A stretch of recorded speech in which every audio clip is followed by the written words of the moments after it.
Hello and welcome back to my channel.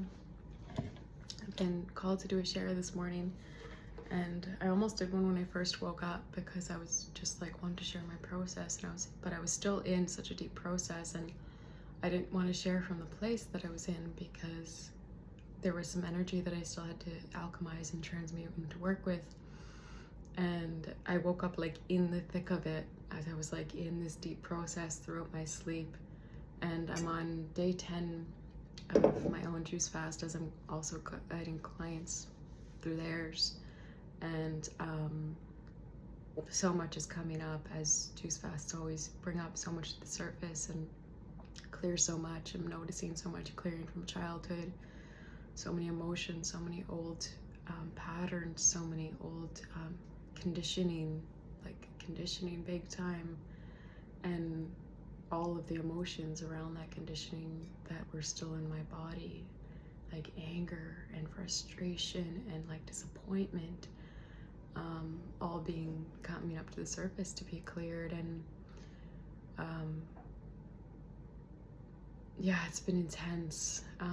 I've been adding grape juice in, like obviously making my own grape juice because I'm juicing all my own juices, as you should when you're doing this.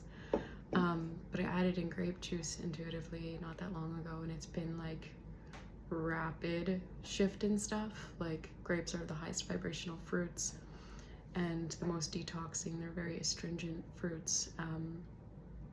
And every time I drink the grape juice, it brings me deep, and a lot starts to happen like right away. So I haven't been drinking all grape juice. I've been having like 1 to 2 grape juices a day, mostly just like 1.5, and then the rest I'm doing watermelon right now. And yeah, my meditation this morning, I got called to add up the grape a little bit, like do 2 grape juices. I'm like, fudge, this is gonna get more intense. But basically, you know, you're clearing your cellular memory, you're clearing your energetic, your physical body, you're clearing so much. All the non-truths within your being are being cleared and uprooted, coming to the surface to be pulled out, to be released. So it's an intense process. Like, it's like doing a plant medicine in a way, but it's a more real and raw process because you're not in a psychedelic. But you know, in many moments you kind of feel like you're in a psychedelic state, especially when you're really in the depths of these emotions. Anyways, what I wanted to share was the process that I'm moving through right now. So it's been a theme in my life for years. I've noticed it, like self-sabotaging and self-sacrificing behaviors, but it's like, and it's been slowly coming to the surface, you know, like slowly I have awareness around it. I'm noticing when I'm doing it, but I'm still doing it.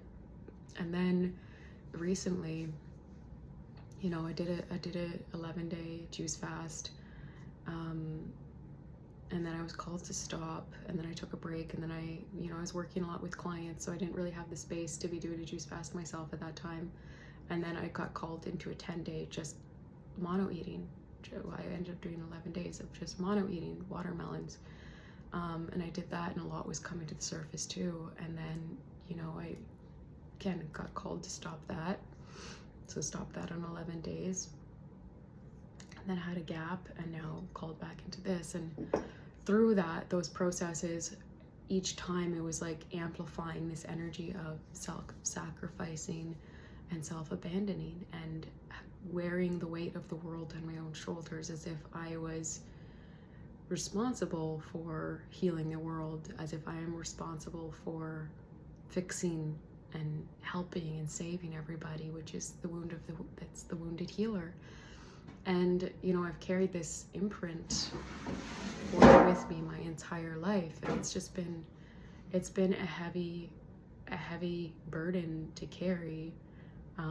You know, my whole life I have felt responsible for everyone. I felt responsible for everyone in my family, for their health and happiness and well-being, and that weighs heavily, you know, when you feel like you're responsible for other people's lives and your friends and the people that you love and new people that you're meeting. Like, you just everyone in your life. You start to feel responsible for their emotions, for their well-being, for their success, for their happiness, for their wounds. And you just want, because you feel it all. And when you're deeply intuitive and empathic, like I was since I was a child, you feel other people's pain and what they're carrying, and you don't want them to hold that.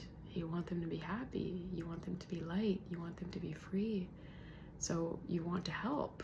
You want to see, like, you want to help. And then, you know, especially when we have people in our lives at a very young age where they're, you know, maybe not taking emotional accountability, they're projecting, they're not self-regulating. As a sensitive child, you start regulating for them. You start reading the room. You start taking, you know, you start internalizing that their anger is because of you, that their sadness is because of you, that you did something wrong, that you're responsible. And that's, you know, for a lot of children, that's how we internalize our environment when we're children. And then we start to be the nervous system of our entire family, where we start to take it all on to ourselves and try to regulate for the entire family, for all the people in our lives. And, you know, that leads into adulthood if it's never dissolved, and it's usually not dissolved and resolved until adulthood, until we actually see that pattern. We're like, oh my God, this has been like ruining my life. This has been killing me. Like, literally, this has been like destroying me slowly from the inside out. And it's over the last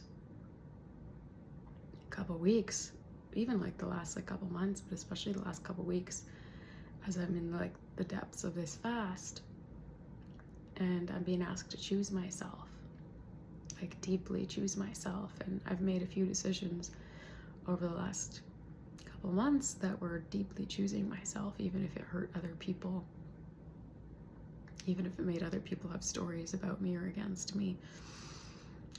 I had to choose myself. And, you know, that's been the strongest guidance, and it's been so strong that I can't do anything other than that. Like, it's so strong in my body to be like, you have to choose yourself. And the moments that I don't, you know, before it was a lot easier to self-abandon and self-sacrifice, and it didn't hurt so much, you know. I don't know if I was number to it or if it was just like, that's just where I was at in my life. But now it's like, when I go against what I know, like choosing myself, when I put my needs aside, what I need, what I want, what feels good for me, to put someone else before me. And sometimes choosing someone else doesn't mean not choosing me. Sometimes choosing someone else also means choosing me. But when my body's saying no and I say yes for the comfort or the needs of someone else, or to like, yeah, make them feel better or whatever it may be, whatever reason, it feels so painful in the body. You know, I was self-sacrificing and self-abandoning again recently, and there was so much pain in my body, like physical pain and exhaustion. Like, I just wanted to die. Like, I felt like I couldn't do anything. I didn't care about anything anymore. I was just like, I wanted to lie down and just dissolve into nothing. I actually did. Had a breakdown at the base of a tree and just curled up in a ball against a pine tree and just bawled, because I just wanted to be held by the Divine Mother. I just wanted to be held and felt safe. And I wasn't experiencing anyone in my life that made me feel safe. Someone who didn't want something from me. Someone who wasn't self-abandoning and self-sacrificing for themselves. And then I feel that through their body, because I feel everything. So when people are self-abusing through self-sacrificing and self-abandoning, because that is self-abuse, I can feel that self-abuse in their body. And then I feel it in my body as if I am them, because there is no separation. So when you're around other people that are still doing that, you feel it in your body, and it feels like pain in your own body. And that's what I was experiencing, was like, no one felt safe. And then you just want to feel safe and held and poured into. And nature has always been my refuge. So it was like I was finding that in nature, and the guidance I just kept getting was, freaking choose yourself already. Like, why are you allowing yourself to be abused anymore still? Like, why are you abusing yourself? You don't have to do this anymore. You don't have to live this way anymore. You get to choose yourself. You get to love yourself. You get to break that pattern. And, you know, when we grow up a certain way, in whatever kind of environments that we grow up in, we tend to just continue on whatever pattern in our own lives. So if we had some like abusive people in our life growing up, I know this is just like a kind of a gruesome visualization, but it's always the visualization that comes through us. It's like someone's like whipping us. Let's say it's like energetically, but like someone's whipping us, and they stop whipping us as we get into adulthood, and then we take the whip and we whip ourselves, and we keep self-abusing. We just take that role. We repeat the words that we've heard. We repeat the emotional abuse, the physical abuse, choosing by our inner voices, by the way we talk to ourselves, by the way that we treat ourselves, by the people we allow in our lives, by the relationships we choose. We continue the patterns until we don't.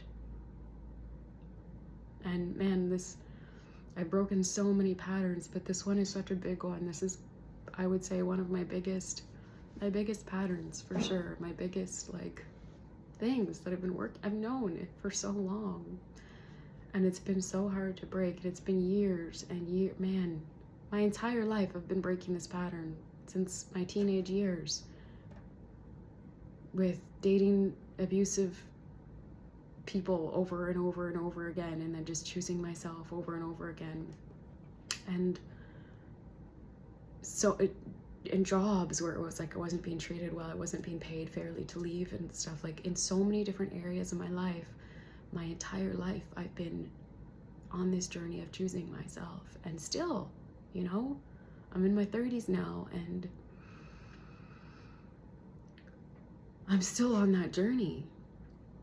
And it's coming to like a break. Like I can just feel this pressure build up in my body. Like it's no longer allowing me to continue with this pattern anymore. And the last couple weeks, as I have been choosing myself very deeply, and every time I choose myself, God, source, universe meets me in that, and massive blessings come into my life. And there was a day that, you know, I was praying, and I was in another cycle of allowing someone in my life that was abusive. And I was self-sacrificing again and self-abandoning again, and I was like aware I was doing it, and I'm like, why am I doing this? But I was just observing it, you know. I was like, Alyssa, the character, was having this experience, and me, the awareness, was watching Alyssa have this experience, being like, what are you doing here, Alyssa? Like, what is in this for you? What are you trying to relive? What are you trying to change? What are you trying to recreate? And it's that inner child still choosing someone who's emotionally unavailable or abusive, being like, maybe if I love them enough, I can save them. Maybe if I love them enough, it'll change their hearts, and they'll love me, and they'll know how to love. Maybe it'll heal them. Maybe it'll transform their lives, and they'll love me the way that I want to be loved, the way that I love. And that's the inner child still looking for most of the time, the parents' love that was never what the child needed. And, you know, they took it upon themselves, and they internalized it as they weren't good enough, or they were not doing enough. And then they were always trying to be different to fit in the mold, to gain that love. Because as a child, our whole survival is based off of just receiving love. So when we don't get it, fuck, it creates so many stories and so much conditioning. that plays out in our adult lives. And yeah, so I had this moment with this person, and I was praying and just like going through so much, like going through it. Like I did a lot of vocal expression of like just screaming out emotions this morning. So my throat, overdid it a little bit. It's a little raw. But yeah, so I was praying a lot for a few days, and I just took my space, and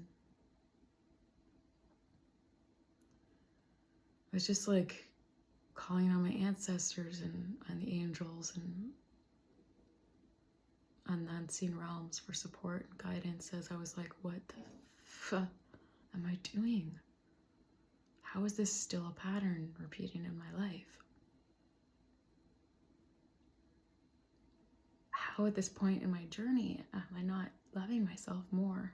You know, I know better. And, you know, it was really clear, you know, in my meditations, all the visualizations I was getting from my spiritual team of what I was doing to myself and the dynamics that were playing out. And it was a fucking hard choice to make. It felt like going against everything inside of me. Because it was to choose myself in that moment, to go against so much inside of me, so much of the patterns and the programming, and also, most of all, going against that wounded inner child that still thought that it was her fault, that she wasn't being loved, that still felt like her love could somehow change something or someone. So it brought that wound really deeply, really to the surface. And that, you know, that's the purpose, you know, of all these dynamics and people that come into our lives. It's all divine. They're God in drag, so to speak, as Ram Dass says, to come to reflect certain aspects of ourselves so that we can see ourselves more clearly, love ourselves more deeply, see our wounds so we can love them back into ourselves, so we can dissolve them. And that weekend, you know, I made the decision to choose myself. And I didn't even physicalize it. I didn't action it. I didn't say anything. I just, in my meditation that morning, I was like, I have to choose myself. I have to let this person out of my life. I can't. This hurts, but I can't do it.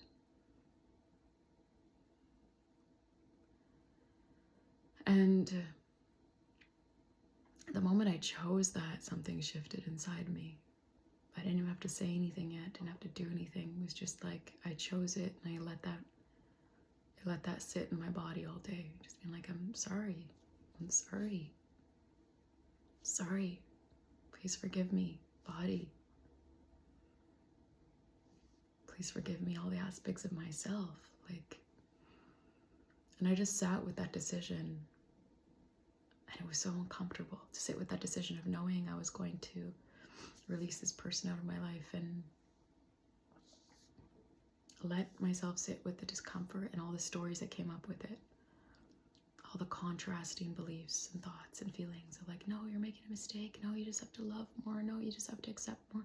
You know, so many freaking stories, especially the love and light stories of like, you just have to love and light everyone. No. We get to set boundaries. We have to love and light ourselves. Love ourselves, choose ourselves so deeply, love the world through our own vessels, love the divine, love ourselves as God, choose ourselves as the divine, protect ourselves as the divine, love the world through our own bodies, love God through our own bodies. It starts here first.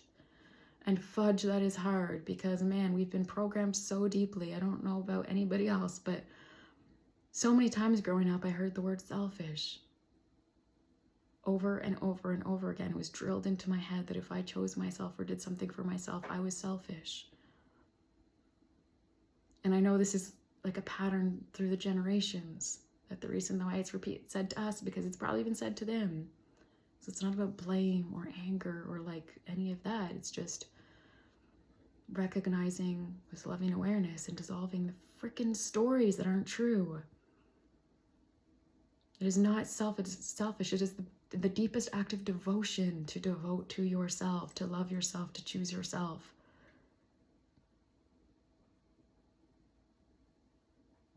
And yeah, in that moment when I chose that, it was like that day a client came into my reality and signed up for my program, for my Juice Fast protocol, like that.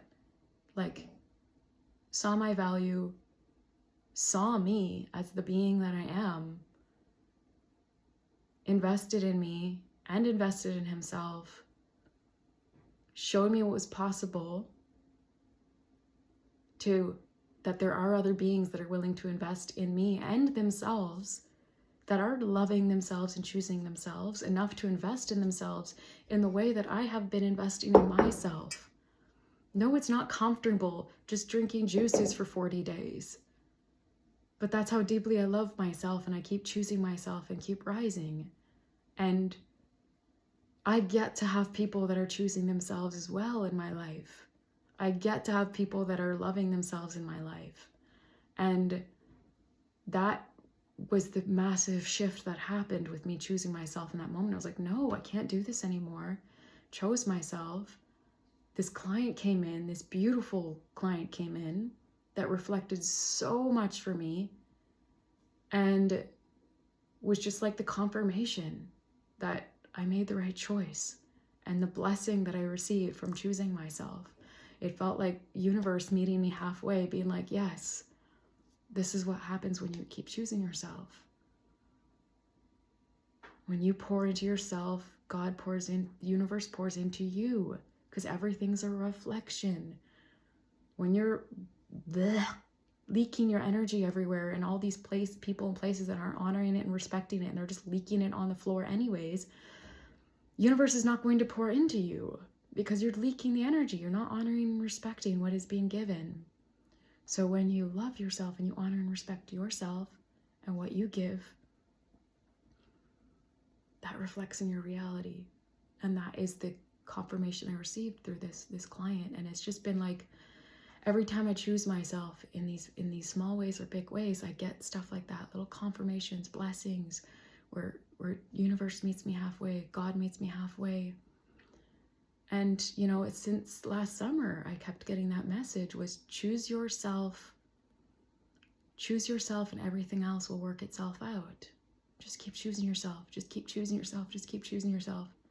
So I've been doing that, and it's just like more and more things come into the surface that I have to choose myself in. More dynamics, more scenarios coming to the surface in my inner and outer reality, inviting me to choose myself, where before I wouldn't have. And it's been uncomfortable. And there's been so many moments, especially over the last week, man. There's been a dynamic where I'm choosing myself that I'm used to not choosing myself in. Because I just want to love, and I love people so deeply. And learning that loving myself first does not mean that I don't love them. Does not mean that I don't choose them too. Does not mean that I don't support them. But loving myself is crucial and important. The most important thing, because you cannot pour from an empty cup. You are no good to the world or to anyone else when you are empty. You fill your cup, and what overflows into the world, into the people in your life. And as I've been like breaking this pattern of like, okay, keep choosing myself, and all the stories, man, the stories have been so strong. It's like, you're being selfish. You're not being loving, you know, you're not being in service to the world, like blah, blah, blah, blah, blah, blah. Like just battling these energies all day long, every day. It's been so intense. And but with the juice, as it's detoxing and clearing me out, I also feel like a lot more centered and connected to my heart and my intuition and source. It just taps you in so deeply. So I'm so tapped in while simultaneously feeling all of this chaos, all of the stories and conditioning. And So because of that tapped inness while going through this, instead of like falling back into it and listening to the disgusting amount of stories playing out, I can hear the quiet inner voice louder than this. These are loud, but this is just like a subtle, like, it's like the inner Buddha, like the inner guru just being like, just notice it. It's not you. You're just breaking patterns. Keep choosing yourself. Keep loving yourself. Don't pay attention to this. Just stay in your center. Keep choosing yourself. Keep loving yourself. So I've been very aware of that inner Buddha, and even in my sleep, as I'm like, you know, when you're having a deep processing dream, when you're tossing and turning and you're in turmoil about something. That was my night last night, where there was so much, there was like anger and there was frustration and like so much of like, why can't people be different? Why can't this? Why can't why can't people choose themselves? Like all of these things, like all of these like things about others. And it's just like, let it all go. You know, even in that chaos in the night, I was also feeling the inner Buddha being like, it is what it is. Let people be where they're at. Let their journey be their journey and your journey be your journey. If they're not loving themselves and they're not choosing themselves, they're not rising up, stepping up, it's their journey. Let it be their journey. It's not yours to carry. And it was like, I had so much weight on other people's lives in a way of, it's like when you're invested in, I was so invested in so many other people's lives because I want the best for everyone, that, you know, when they don't make decisions that I feel is like loving themselves, or like, you know, when I see them like falling back into old patterns and abusing themselves in certain ways, because I'm so invested in their happiness, it's like so disappointed. It's kind of like, I know this is like a weird analogy, but this is what's coming up. It's like, you know, when you put so much money on the horse to win the race in these horse races, you just like, come on, win, you know, win. And they don't. It's like, that's such deep disappointment. You feel like you just lost everything that you invested in. And that's how that's how I've been feeling with the people in my life that I love the most. It's like I've invested so much of my energy, of my time, of my love. And I guess I'm noticing my attachment to their happiness, being so attached to the outcome, wanting them to be just happy and free and have the best lives, and then getting attached to that outcome. And then obviously then it makes me get attached to how they're living their life currently and every decision they're making. And it creates me leaking this energy, like pouring energy into all these places, being like worried about people, thinking about people, like praying about people. And you know, we can always pray, like I'm never going to stop praying for people. But the attachment to the outcome and how much I was invested in everybody's decisions was draining me, depleting me big time, and I didn't really realize it. And that shift happened yesterday big time. That realization came in strong. And so I was wrestling with that all through the night, that whole aspect of myself, and the inner Buddha just being like, observe it. Their choices are not your choices. They're on their own journey, and they may never choose the life that you want them to choose. They may never choose happiness. They may never choose to love themselves. And you have to be okay with that. You cannot let your life be ruined by what other people are doing with their lives. You're not responsible for other people's lives.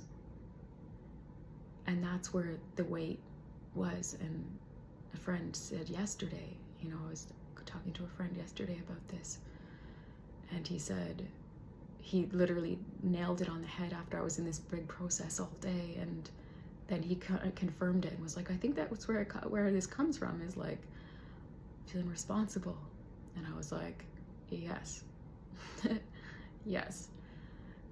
And that's where we exhaust ourselves. You know, after we spend time with someone, we can spend time with someone and feel drained, and spend time with that same person who's maybe in a lower place, and, you know, maybe not choosing the best decisions for themselves or whatever, and not feel drained by just observing and not having attachment to their reality or projections or judgments about what they're choosing. To be like in acceptance of what is, what they're choosing for their life, and be like, this is my life, this is my choice, this is my body. I'm affected by my choices and my own state of being. I am not affected by your own state of being and your choices and how you choose your life and how you choose to treat your body. But when we have attachment and we feel responsible for someone else not choosing themselves or abusing themselves or whatever it may be, and we try to fix, that's where the exhaustion comes from. That's where we drain our batteries. That's where we start to feel depleted after spending time with people.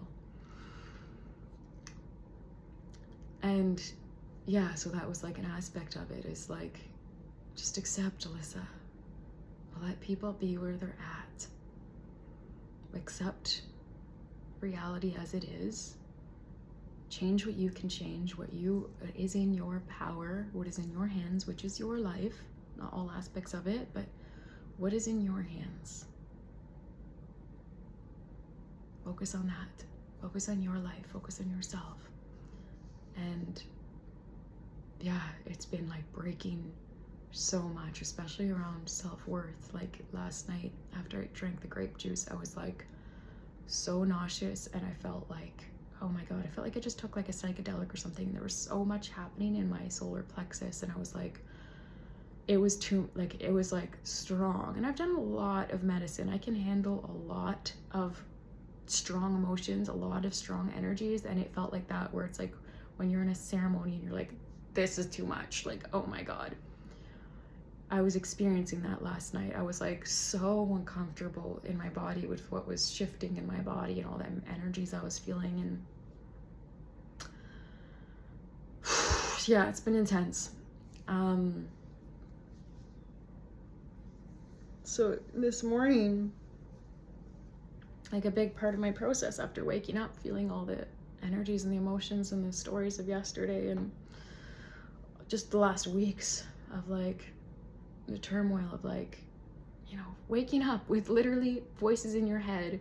It's all your thoughts and conditioning being like, you gotta do this, you gotta do that, you gotta, you know, you have to do this for this person, you have to do that for this person, you have to do that for this person, you're being selfish if you don't, you're not loving the world if you don't, you're not blah, blah, blah, blah, blah, blah, blah, all day long, every day. It's strong. And then to also ignore them. And they get louder. And they get louder. And they get louder. Until they don't. So it's been like getting to the peak, that, you know, that boiling point. And I feel like I hit that yesterday. And this morning, waking up again with that boiling point, like simmering, you know, when the tea kettle's like, and I felt like I was like that. And then I just was like, no.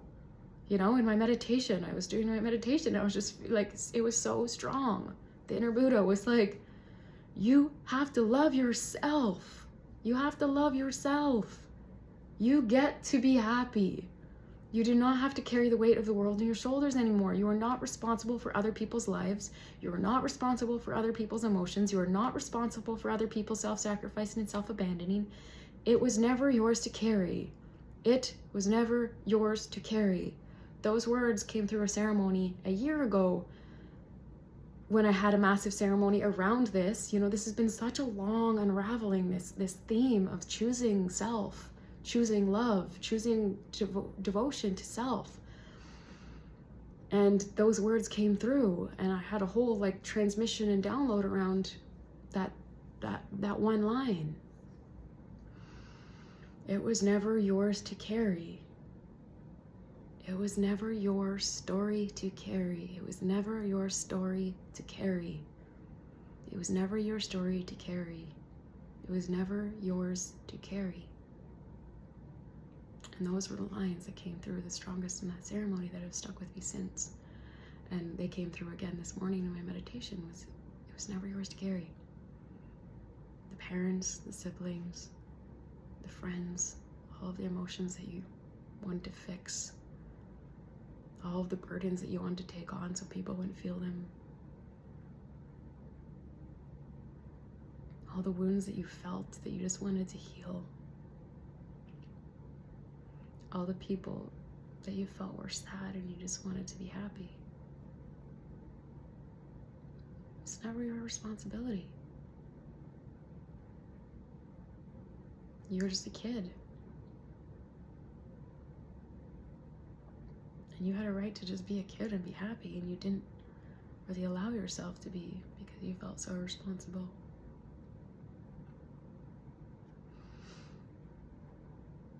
So now, you get to change that story.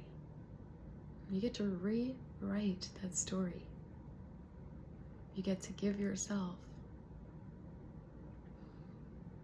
the joy, the lightness, the childhood that you never had. You get to love yourself, choose yourself. You get to be happy. And others get to make that same choice for themselves, and that's not up to you. That's not your responsibility.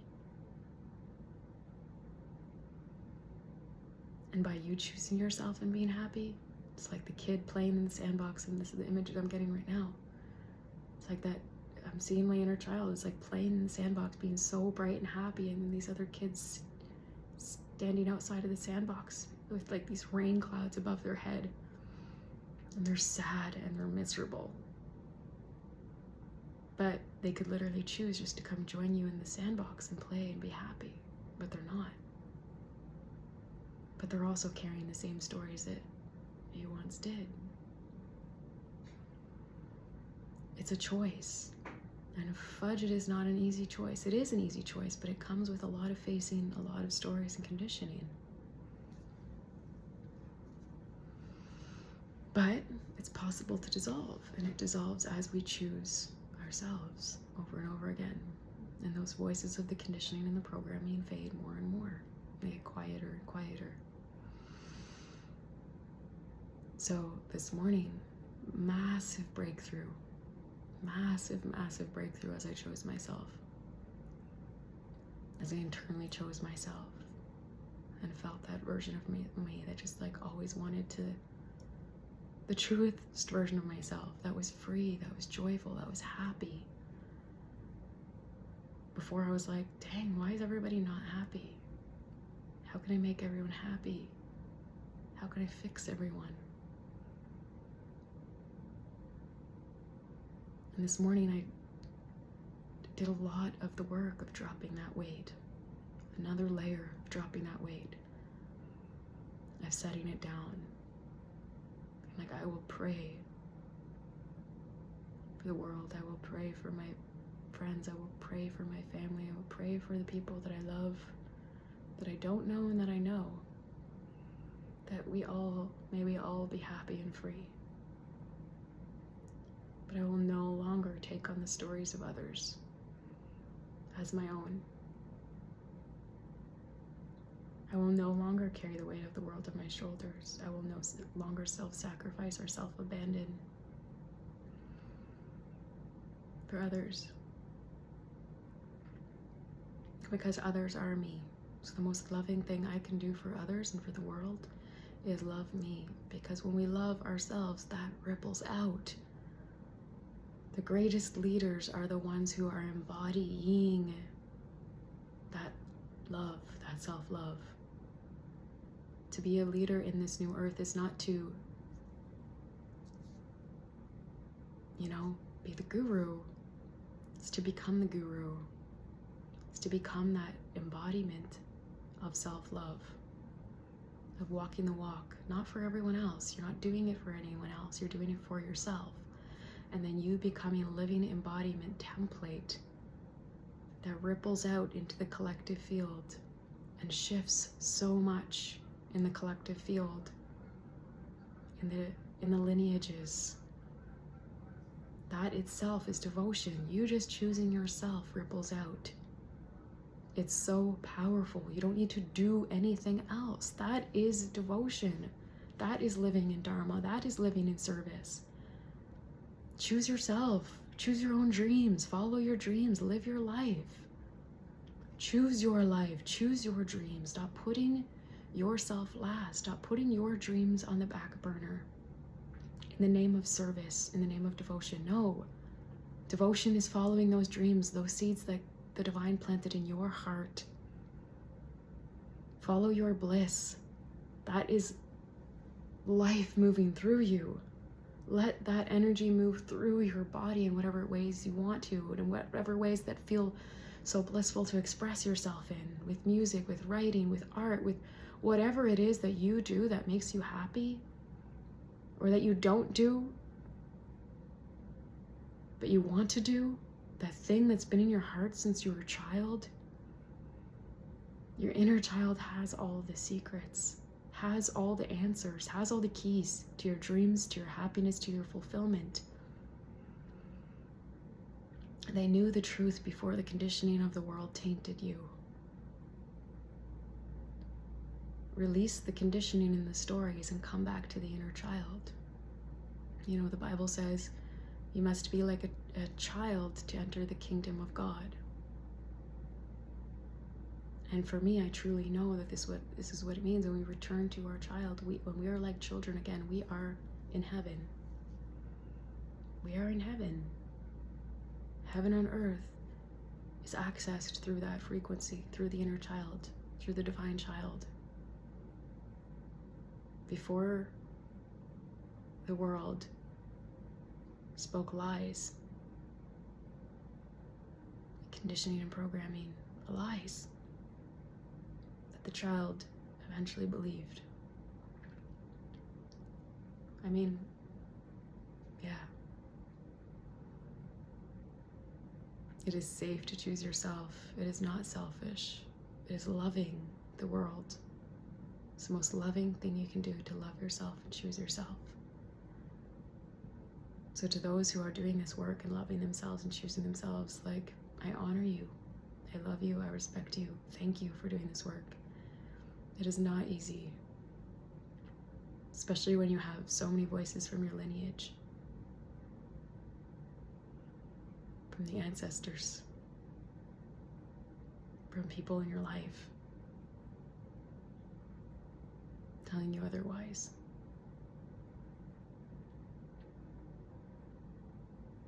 Telling you, yeah, their own projections. We get to rewrite those stories. The pen is in your hands with every thought you think and every choice you make. And this, my dears,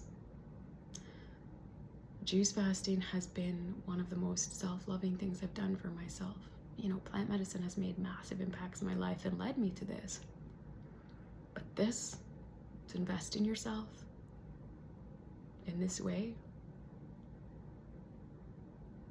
to give your body a break, and high vibrational fruit, liquid light that is healing your body. Man, this is loving yourself. And this comes with so many shifts, so many blessings.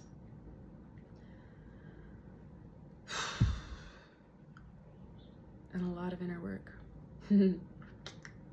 But most days I wake up feeling like light and fairyish and more energy and more clarity than I ever have, more connected to nature, more connected to the divine. But yeah, it definitely comes with all the inner work, that it's all of the wounds it's uprooting as well. So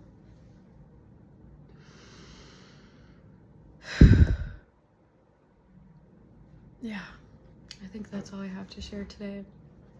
I hope, I hope this lands and resonates. And for anyone who is interested in being guided, I mean, you don't need to be guided, but if you want to be guided, I have multiple different Juice Fast protocols, different packages that I offer, where it's like daily check-ins and weekly distant healing sessions, and all the recipes are included, and instructions for all the different juices and how many to drink a day, and the detox pudding protocol, and the tea, and literally everything. My whole Juice Fast detox to clear out the body and the mucoid plaque and clear out the parasites. Literally everything is included with my daily check-ins and coaching and weekly distant healing sessions as well if needed or desired. Yeah, so if you feel called, you can reach out. My website link is in my bio. The website is my women's healing website, but for my juice fasting, I support men and women. So just go ahead and use that website for now, as I'm working on building the website for the juice fasting, and just book your free discovery call under offerings. And yeah, we can chat about the options if you're interested in applying to work with me. Anyways, if you've stuck through till now, thank you for listening. Thank you for being here through the whole video. And yeah, blessings in your journey and what you're moving through in your life. And you always know how loved you are, and that you're worthy of your own love. That you are worthy. You're no less important than anyone else. You get to choose yourself and love yourself. You are worthy of that love. You're worthy of choosing yourself. You're no less important than anyone else. It is time to choose yourself and love yourself. Pour into your own cup and let it overflow. I love you so much. Namaste.